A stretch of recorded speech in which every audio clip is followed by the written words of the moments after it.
సర్వాన్ని సృష్టిస్తున్నాడు.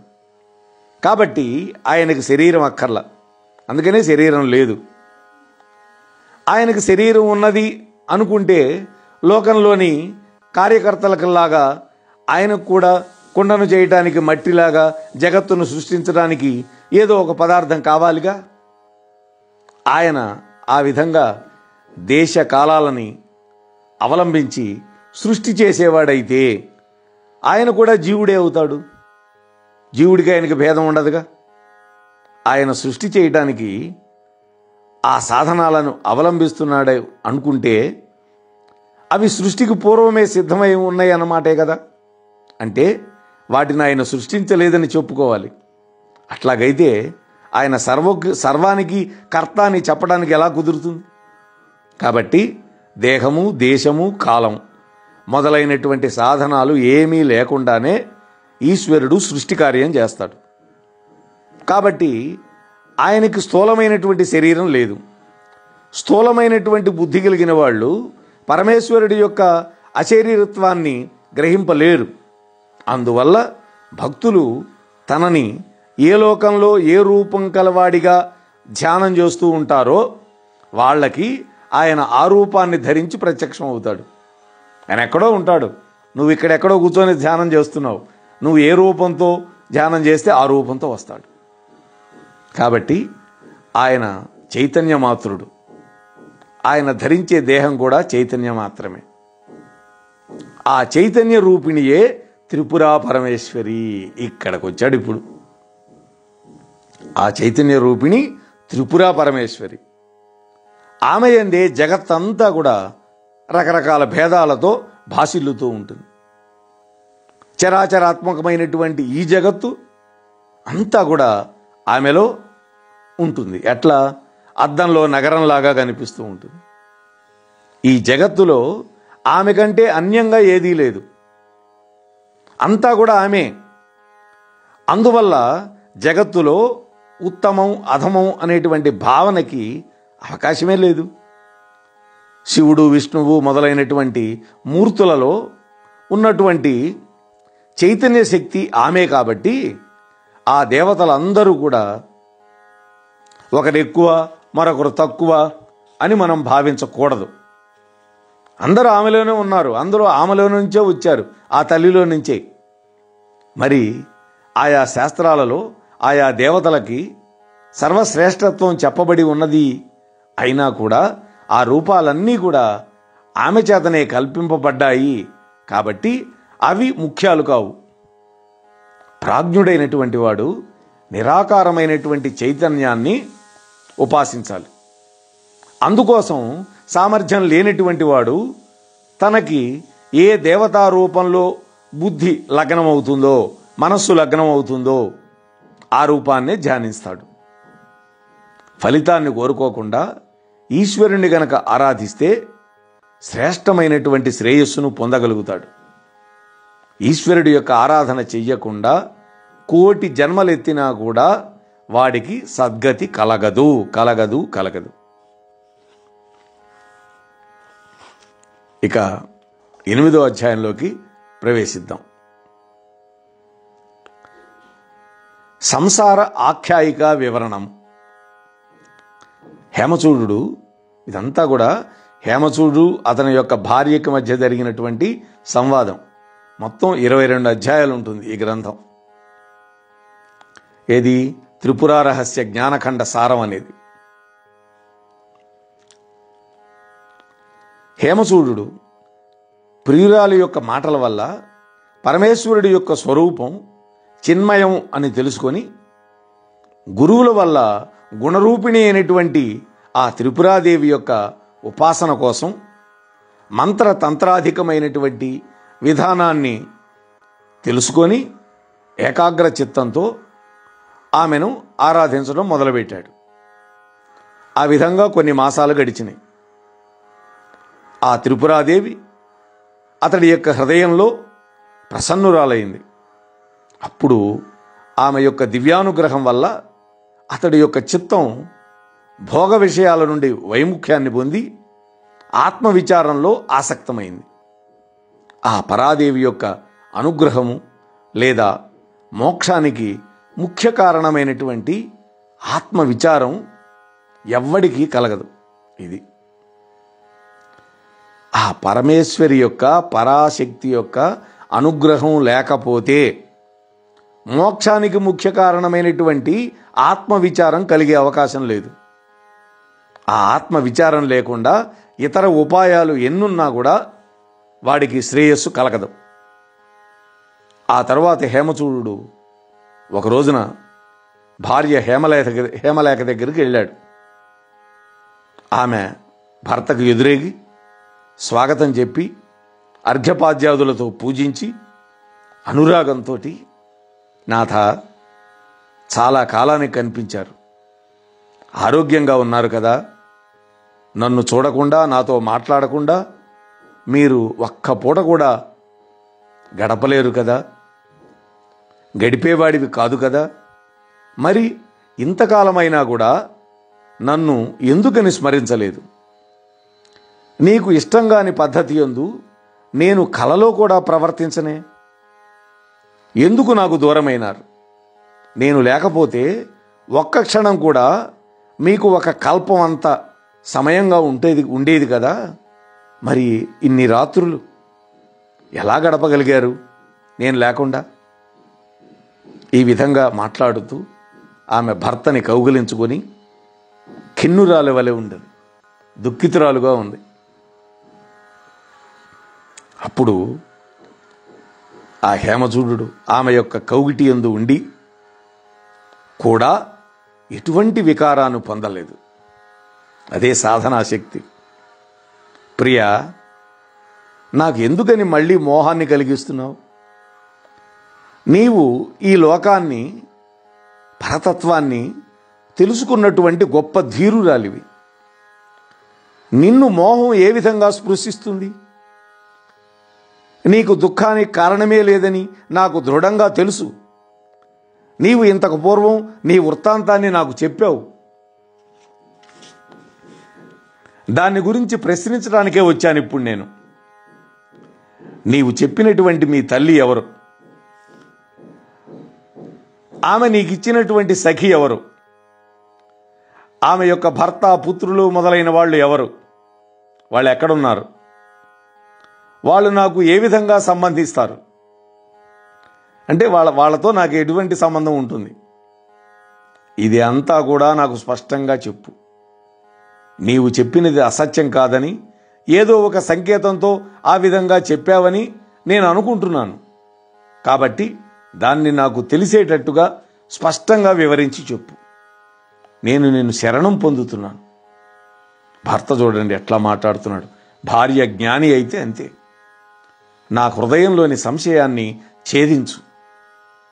ఈ మాటలు విని హేమలేఖ ముందు తన మనస్సులో ఇట్లా అనుకుంది, నా భర్తకి దేవి అనుగ్రహం వల్ల బుద్ధి నిర్మలమైంది. పూర్వపుణ్యాలు ఫలించి ఈయన విషయ సుఖాలలో విముఖుడై ధీరత్వంతో ఉన్నాడు. ప్రబోధించడానికి ఇదే తగిన సమయం కాబట్టి ప్రబోధిస్తాను అనుకొని ఆమె ప్రసన్నమైన ముఖంతో అతన్ని అనురాగంతో చూస్తూ, నాథ, ఈశ్వరుడి యొక్క అనుగ్రహం వల్ల మీకు మహాభాగ్యం కలిగింది. భోగాలలో విముఖత్వం, విచారమునందు ఆసక్తి అనేవి ఈశ్వరుడి యొక్క అనుగ్రహానికి సూచికలు. ఇంకా నా స్థితిని చెబుతాను వినండి. కేవలమైనటువంటి చైతన్యమే నా తల్లి. ఆమె ఇచ్చినటువంటి చెలికత్తె బుద్ధి మనం చెప్పుకున్నాం ఇంతకుముందు, కానీ హేమచూడుకు చెబుతోంది ఇప్పుడు. మనకి శర్మగారు వ్యాఖ్యానం చెప్పారు. బుద్ధితో కూడి ఉండినటువంటి దుష్టురాలు అవిద్య. అవిద్యకు ఎంత విచిత్రమైన సామర్థ్యం ఉన్నా కూడా ఉందో లోకంలో అందరికీ తెలిసిందే. అవిద్య అది తాడులో సర్పాన్ని కనిపింపజేసినట్లుగా గొప్ప భయాన్ని కలిగిస్తుంది. రజ్జు సర్ప భ్రాంతి అంటాం. మహామోహుడు ఆమె కొడుకు. వాడి కుమారుడైనటువంటి అస్థిరుడే మనస్సు. మనస్సు యొక్క భార్య కల్పన. జ్ఞానేంద్రియాలు 5 కల్పన యొక్క పుత్రులు. వాళ్ళ స్థానాల నుండి విషయాలను దొంగిలించటం అంటే సుఖదుఖాల యొక్క అనుభవాలను ఆ తరువాత మనస్సునందు వాటి యొక్క సంస్కారం ఏర్పడటం, ఆ సంస్కారాల వల్ల కలిగేటటువంటి అనుభవమే స్వప్నం. కల్పన యొక్క చెల్లెలు మహాశన, మహాశన పుత్రులు క్రోధం, లోభం. నేను ఉండే పురం అంటే నా శరీరమే. స్వరూప స్ఫురణం అనేది నాకు ఉన్నటువంటి మహామంత్రం. మనస్సుకి ప్రియమిత్రుడైనటువంటి ప్రచారుడు ప్రాణం. అడవులు మొదలైనవి నరకాలు. నేను బుద్ధితో కూడి ఉండటం సమాధి. నేను నా తల్లి యొక్క లోకానికి చేరడమే మోక్షం. ఇది నా వృత్తాంతం. నీ వృత్తాంతం కూడా ఇలాంటిదే. ఎవరి వృత్తాంతమైనా అదే. నేను మోక్షాన్ని పొందినటువంటి విధానాన్ని చక్కగా తెలుసుకొని నీవు కూడా పరమమైనటువంటి శ్రేయస్సును పొందండి అని బోధించింది. ఇక్కడ శర్మగారు వ్యాఖ్యానిస్తున్నారు, నేను నిన్ను శరణము పొందుతున్నాను అని భర్త హేమచూడు భార్యకి శరణాగతి చేశాడు. ప్రియం అప్రియం వీటిని గురించి చర్చ ఆరంభమైనప్పుడు అతడు స్త్రీలకి లోకజ్ఞానం ఉండదు అనేటువంటి ఆలోచనలో ఉన్నాడు.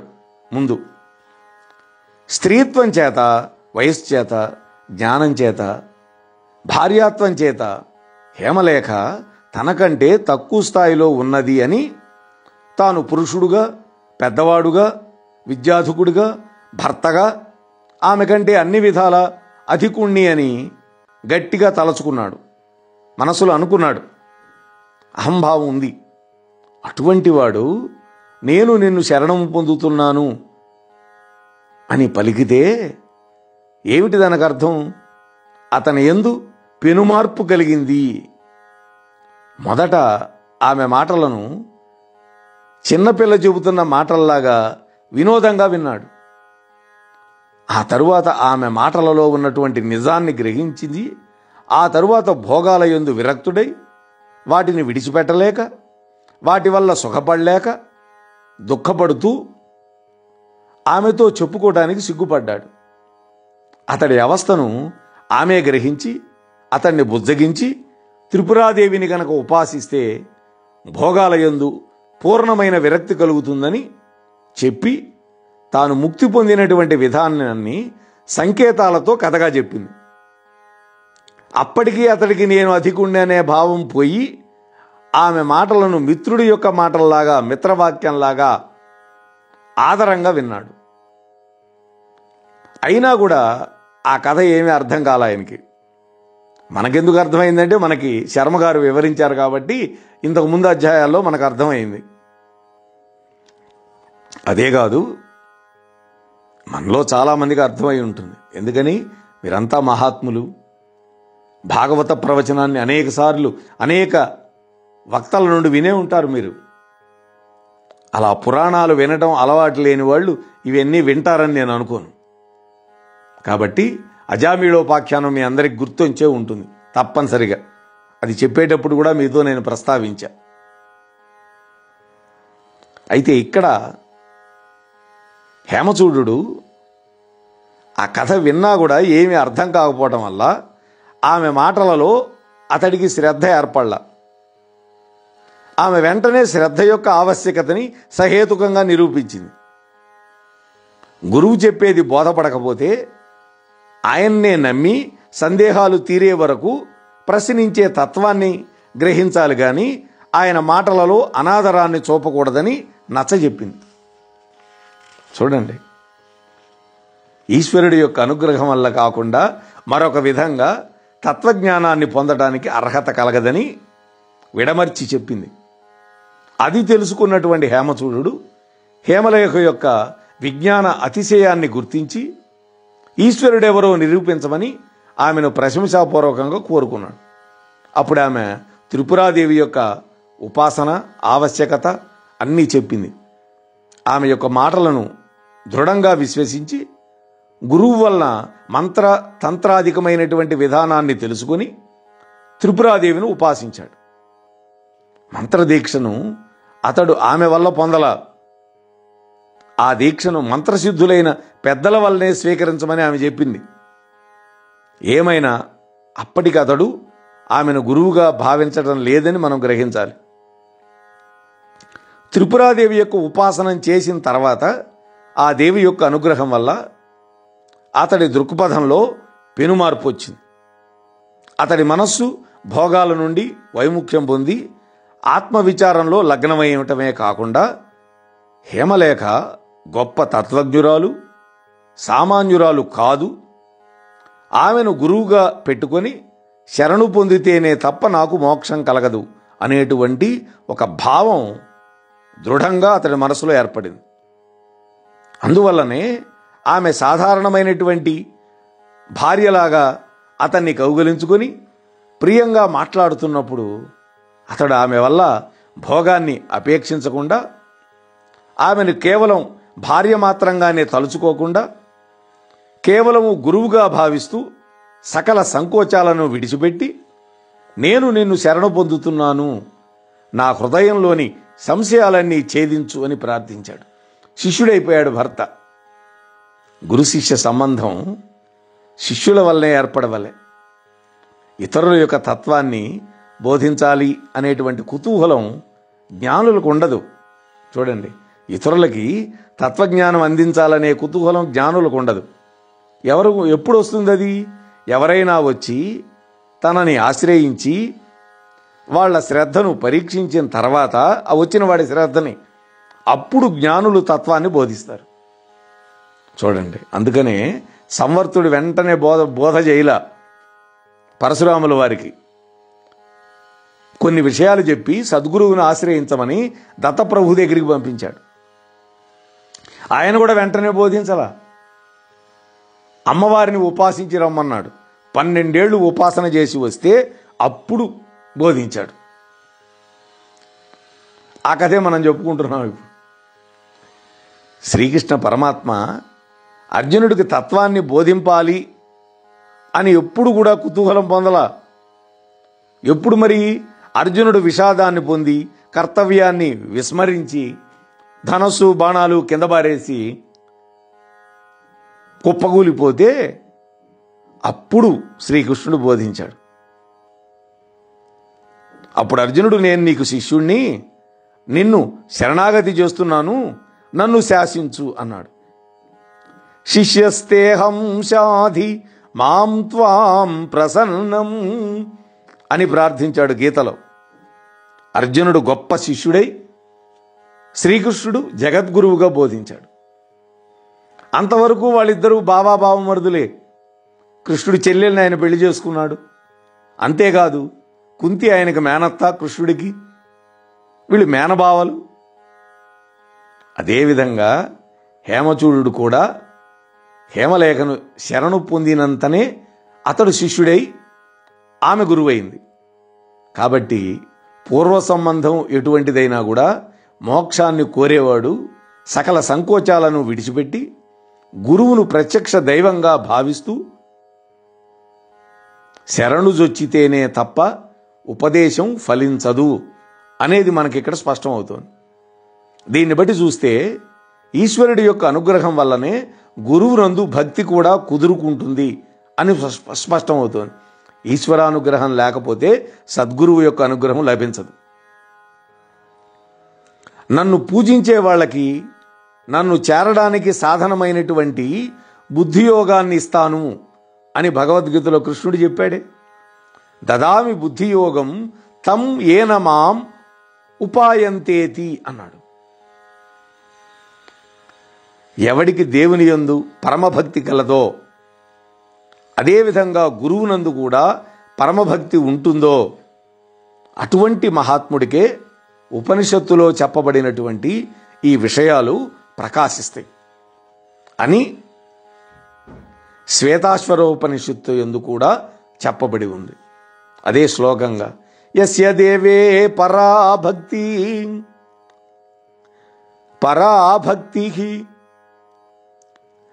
రథాదేవే తథా గురౌ తస్మైతే తస్యైతే కథితా హ్యార్థాః ప్రకాశంతే మహాత్మనగా. ముందుగా దేవుడి యందు పరమభక్తిని పొందాలి. దేవుడి యొక్క అనుగ్రహం వల్ల గురువు పట్ల కూడా అటువంటి భక్తినే పొందాలి. అటువంటి గురుభక్తి పొందినవాడే మహాత్ముడవుతాడు. అట్టివాడికే ఉపనిషత్తులలో ప్రతిపాదింపబడినటువంటి తత్వం చక్కగా బోధపడుతుంది అని స్పష్టమవుతున్నది. మరి గురువు వల్లనే కదా దేవుడి యొక్క మాహాత్యాన్ని తెలుసుకొని ఎవడైనా దైవభక్తిని పొందుతాడు. చూడండి, గురువు వల్లే కదా. అందుకనే ఒకానొకప్పుడు కొంతమంది వచ్చి కబీర్ దాసుని అడిగారు, అయ్యా, గురువు గోవిందుడు ఇద్దరు వచ్చి నీ ఎదుట నిలబడితే ఎవరికి నమస్కరిస్తావు ముందు అంటే, గురువుకే ముందు నమస్కరిస్తానన్నాడు. అదేమిటయ్యా, దేవుడు గొప్ప కదా అన్నాడు. అవును, అటువంటి దేవుడు ఒకడు ఉన్నాడు అని తెలియజెప్పిన వాడు గురువే కదా, అందుకనే గురువుకే నమస్కరించాలి అని చెప్పాడు. ఇక్కడ కూడా అదే చెబుతున్నాడు. మరి గురువు వల్లనే కదా దేవుడి యొక్క మహిమను తెలుసుకొని ఎవడైనా దైవభక్తి పొందగలుగుతాడు. అందువల్ల గురుభక్తి వల్లనే దైవభక్తి కలుగుతుంది అని ఎందుకు చెప్పకూడదు? పురాణాలలో హరికథల వల్లనో పెద్దల ప్రసంగాల వల్లనో ఏదో విధంగానైనా దైవభక్తి కలగచ్చు. దైవభక్తి కలిగినంత సులభంగా గురుభక్తి మాత్రం కలగదు. జగత్కర్త, జగత్ పరిపాలకుడు అని భావించబడుతూ ఉన్నటువంటి పరమేశ్వరుడి యందు భక్తి కలిగేటట్లుగా ప్రవర్తించాలి అని మనుష్యుడిగా కనిపిస్తున్నటువంటి గురువునందు భక్తి కలగడం అంత సులభం కాదు. ఎందుకని? పరమేశ్వరుడు గొప్పవాడు, సృష్టికర్త, స్థితికర్త, లయకర్త, ఇవన్నీ మన మనసులో ఉంటాయి. ఆయన చేసిన లీలలన్నీ మనం చదువుకున్నాం కాబట్టి గొప్పవాడు అనుకుంటాం. గురువు పట్ల ఏమిటి? మనలాగే ఆయనకి 2 కాళ్ళు, 2 చెవులు, 2 కళ్ళు, 2 ముక్కులు, ఇవన్నీ ఉన్నాయి, మనలాంటి మనిషే అనుకుంటాం. అందువల్ల గురువు పట్ల భక్తి కలగడం అంత సులభం కాదు. అయితే విద్యా సంస్కారం, చిత్త నైర్మల్యం ఎవరికైతే ఉంటుందో వాళ్ళు పెద్దల యొక్క మహిమను గుర్తించి గౌరవింపగలుగుతారు. చిత్త నైర్మల్యం ఈశ్వరుడి యొక్క ఆరాధన వల్ల కలుగుతుంది. ఈశ్వరుడి పట్ల భక్తి సత్సంగం వల్ల కలుగుతుంది. ఒక సత్సంగం, ఒక సుందర సత్సంగానికి వెళ్ళాం, ఒక రమణ సత్సంగానికి వెళ్ళాం. అక్కడ మహాత్ములు వచ్చి చెప్తూ ఉంటే ఆ మాటలన్నీ విని, అట్లాగే మా గురుదేవులు పద్మాకర్ గారిది కూడా సత్సంగం ఉంది. ఆ సత్సంగం వల్ల భక్తి కలుగుతుంది. ఎందుకని? అక్కడ భగవంతుడి యొక్క కథలు చెబుతారు, భగవంతుడి యొక్క లీలలు చెబుతారు, భగవంతుడి యొక్క వైభవాన్ని కీర్తిస్తారు. అవన్నీ మన బుద్ధికి పడతాయి. అందుకని భగవంతుడి పట్ల భక్తి కలుగుతుంది. అంతేకాకుండా పూర్వపుణ్య విశేషం వల్ల సత్సంగం లభిస్తుంది. ఇది చాలా అద్భుతమైన మాట. ఎంతోమంది ఉంటారు ఆ గ్రామంలో, ఒక 100 మందో 150 మందో మాత్రమే ఆ ప్రవచనాలు వినటానికి వస్తారు. ఎందువల్ల అంటే వాళ్ళకి పూర్వజన్మ సంస్కారం ఉన్నది, పూర్వజన్మ పుణ్యం ఉంది. అందుకని వేరే టీవీల్లో వచ్చే దిక్కుమాలినవి సీరియల్స్ వస్తాయి, నువ్వు అత్తవా, దుత్తవా, పెంట మీద కుప్పవా, ఇవన్నీ వాటిని విడిచిపెట్టేసి వచ్చేస్తారు వాళ్ళు. చూడండి, ఇప్పుడు మీ అందరికీ ఆ బాధ లేదు. ఎందుకని? నేను వాట్సాప్లో ఉదయాన్నే పెడుతున్నాను. మీకు అనుకూలమైన సమయంలో మీరు ఎప్పుడు కావాలంటే అప్పుడు వినొచ్చు. ఇవాళ కాబట్టి రేపైనా వినొచ్చు. ఆ సౌలభ్యం ప్రత్యక్షంగా జరిగేటప్పుడు ఉండదు, మనకి వెళితేనే కుదురుతుంది. అట్లాగే ఇంకొక విషయం కూడా పంచుకోవాలి ఈ సందర్భంలో. నేను 6, 7 తరగతులు సుమారుగా చదువుతున్నప్పుడు మా బడి ఎదురుగ్గానే మా బడిలోనే పనిచేసే మాస్టర్ గారి ఇల్లు, రంగారావు మాస్టర్ గారు మాకు బంధువు. వాళ్ళ ఇంట్లో కృష్ణవేణం పిన్ని గారని, ఆయన సోదరి, మేము పిన్ని గారు అంటాం. వారు ఇంకా కొంతమంది భక్తులు అక్కడికి సాయంత్రం 4 చేరేవాళ్ళు. మా ఊళ్ళో కొండవీటి కృష్ణమూర్తి గారని శివాలయంలో అర్చకులు, కంచుకంఠం ఆయనది, మహాత్ముడు. సన్నగా, బక్కపలచగా, పొడవుగా ఉండేవాడు. ఆయన చేత రామాయణం, భాగవతం, భారతం అవన్నీ తెప్పించి గ్రంథాలు వీళ్ళందరూ డబ్బులు వేసుకొని అక్కడ ఆయన అరుగు మీద కూర్చొని చదువుతుంటే మేమంతా కింద కూర్చొని వినేవాళ్ళం. నేను కూడా వెళ్ళేవాడిని. ఆ చిన్నతనంలోనే వారి ముఖతః ఆ పురాణాల్ని వినటం నా మనస్సులో ఒక ముద్ర పడింది. పెద్ద అయిన తర్వాత అది వటవృక్షం అయింది. నా అదృష్టం కొద్దీ సరస్వతి విద్యాపీఠం అని హిందూ ధర్మ పరిరక్షణ కోసం ఉద్దేశించినటువంటి పాఠశాలలు, సరస్వతి శిశు మందిరాలని, వాటిల్లో చేరే అదృష్టం కలిగింది. సరస్వతి మాత వైభవమే. అందువల్ల నేను ఈ ఆధ్యాత్మిక రంగంలోకి కూడా ప్రవేశించడానికి అది కూడా ఒక బీజం పడింది.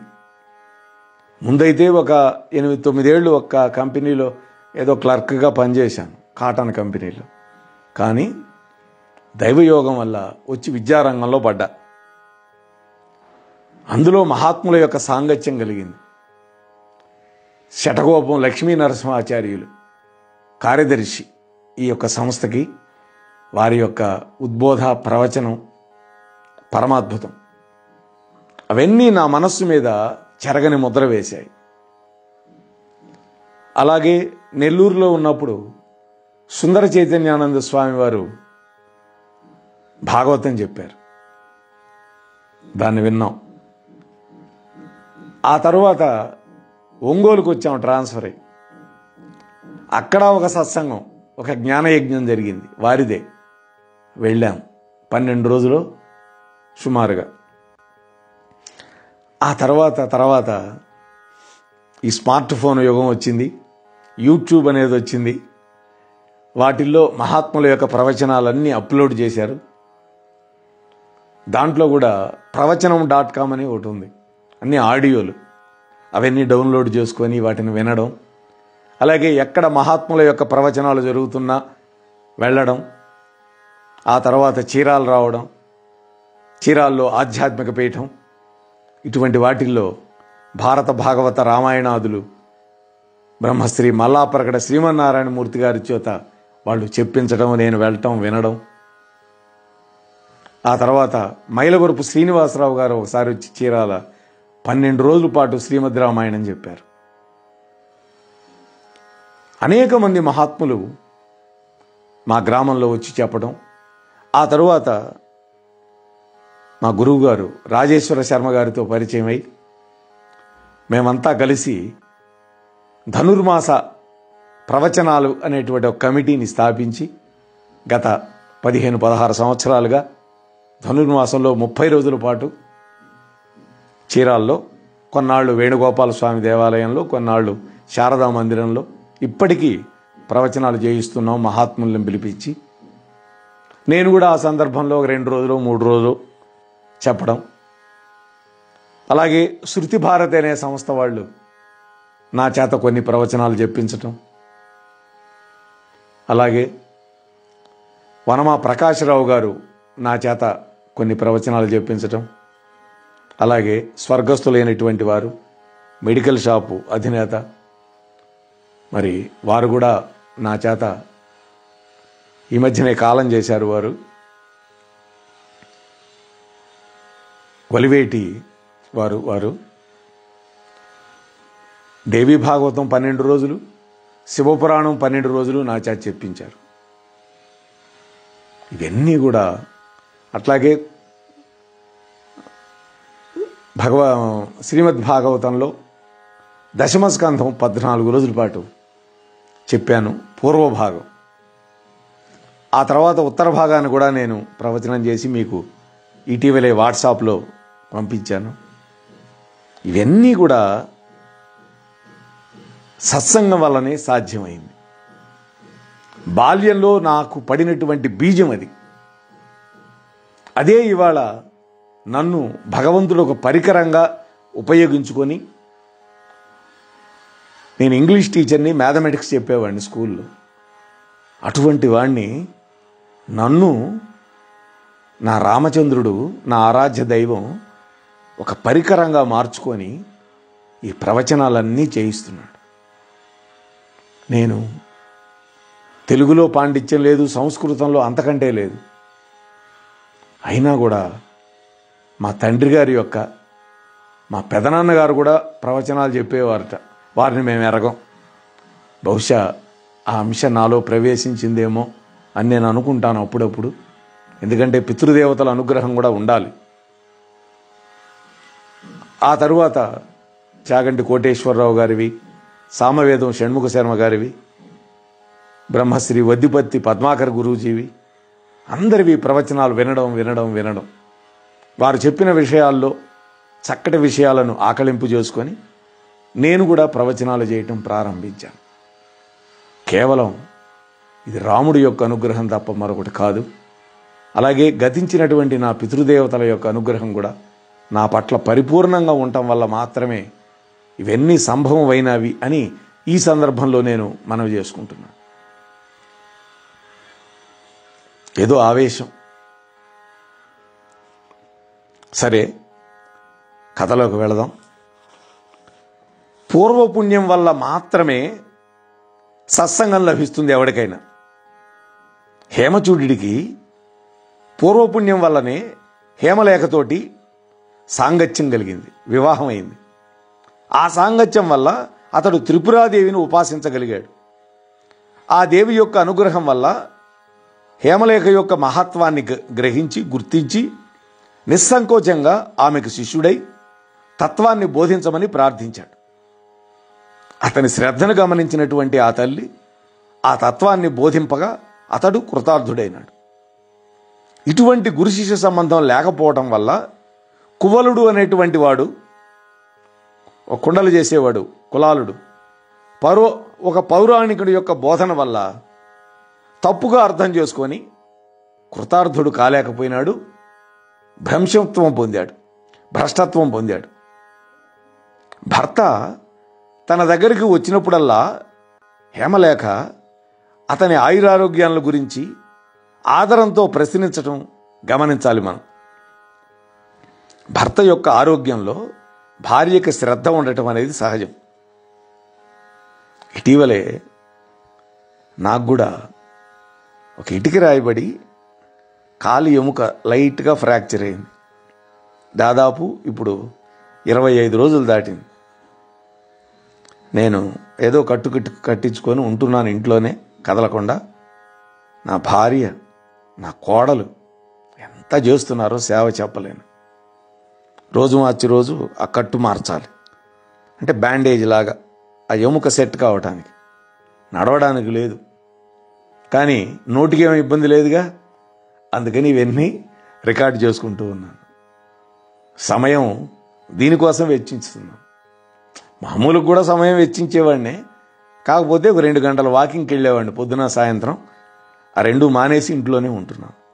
సరే కానివ్వండి, మీరంటి మహాత్ముల యొక్క సాంగత్యం కలుగుతోంది. ఇప్పుడు మత్స్య పురాణాన్ని శ్రవణం చేస్తున్నాను. రోజు 1 గంటన్నర. వద్దిపత్తి పద్మాకర్ గురూజీ ప్రవచనం చేశారు ఎప్పుడో 2005లో.